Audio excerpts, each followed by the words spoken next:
Hello everybody and welcome to our new video training package of Abaqus. Introducing our comprehensive tutorial package on damage analysis in woven composites. This package is designed to provide a comprehensive and practical guide to understanding the damage behavior of composite materials, particularly woven composite, that are commonly used in various industries such as aerospace, automotives, and sport equipments. The package includes step-by-step tutorials, interactive simulations, and practical exercises that help learners grasp the concepts and techniques involved in damage analysis. The tutorial package is suitable for both beginners and experienced professionals in the field of material science and engineering. The package includes detailed explanation of the theory behind damage analysis in woven composite, as well as practical examples of how to apply the techniques in real-world scenarios. We talked about the content of this package. What is woven composite? Woven composite modeling, damage in woven composite, how to apply the damage criterion in Abaqus, and so on.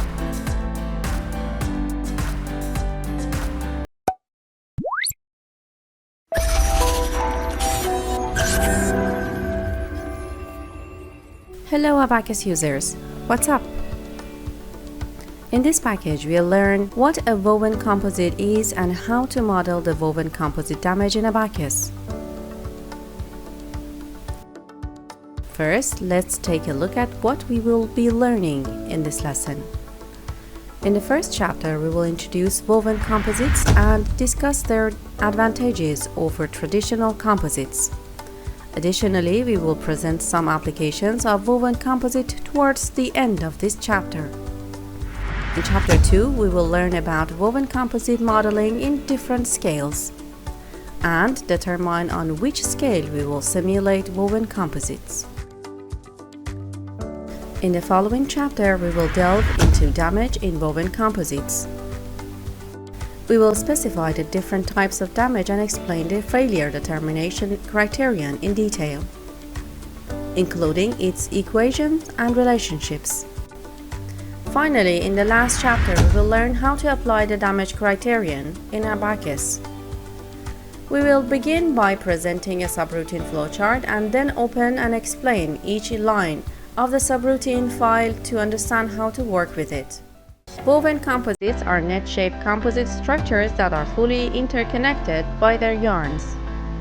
Like a piece of cloth, the yarns are weaved together as warp and weft to create a composite structure. As you see in this picture, to have a conclusion, look at this figure.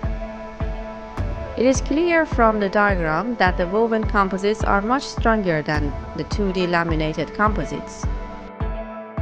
When you want to model a composite in a finite element software like Abaqus, you must determine at what scale you want to model it.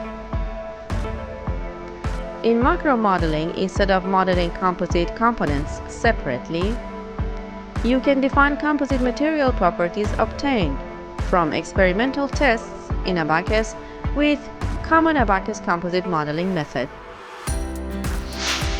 In micro modeling, however, we need to model the components of the composite separately and then assemble them to create a small volume of it that represent the whole composite.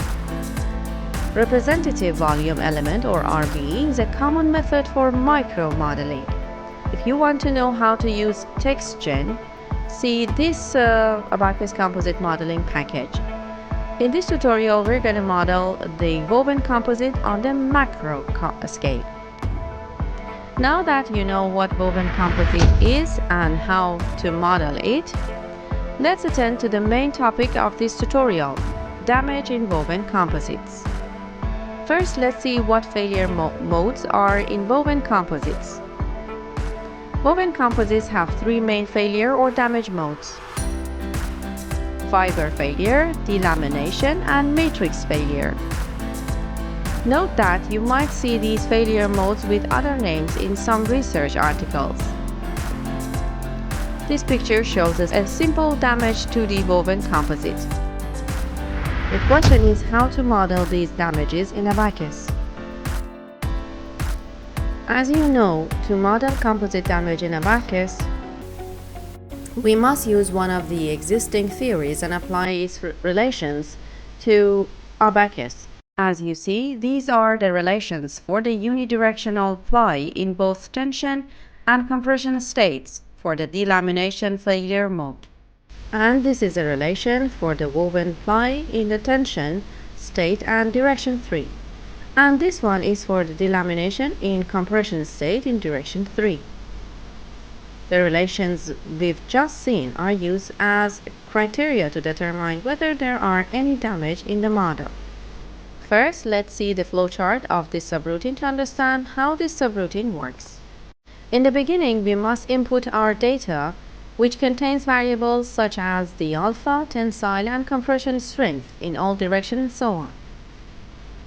See, we have state variables here which are updated from the previous increment. The first state variable indicates damage in the warp direction. The second one is for damage in the weft direction. And the third one indicates delamination. You can see that their values are saved in the F1 till F3 respectively. These state variables have only one purpose, indicating whether there is damage to elements, so I would like to call them damage indicators. There are two specimens which differ in width, size, thickness, and hole diameter. This table shows the material properties used for this validation. This figure represents the woven plate we have simulated. As you see, there is a hole in the middle of the plate. One end is fixed and the other is subjected to tension loading. This figure compares the damage growth between our modeling and Wugo's model. It displays the result of the first 3 layers of the composite. First thing first, let's see the geometry of the model. This figure shows the dimensions of the model with a hole in the middle of it. And this figure shows how the model should be partitioned to have better meshing and so better results. Now the boundary conditions. This is the model. The model's left edge is fixed. The right edge is subjected to a concentrated force by a reference point, and the value of this force is 50,000 newtons. Now let's go to the software to see how the simulation is done. Now we must partition the area around the hole to apply more mesh around the hole later and have a neat structured meshing. So click on this tool, then this edge. Now draw the partitions according to the slides. Click Done, and there you have it. Your model is ready for the next module. The elastic properties are set. Now let's continue. First, let's see the damage in the warp direction. Change the field output to the SDB1, which is the damage indicator in the warp direction, if you remember. By using the frame selector tool, we're going to check the results frame by frame to see when the damage occurs. Nothing has happened yet. There, did you see that? The damage starts from here, near the hole, as we expected. You can see that there is no damage anywhere else.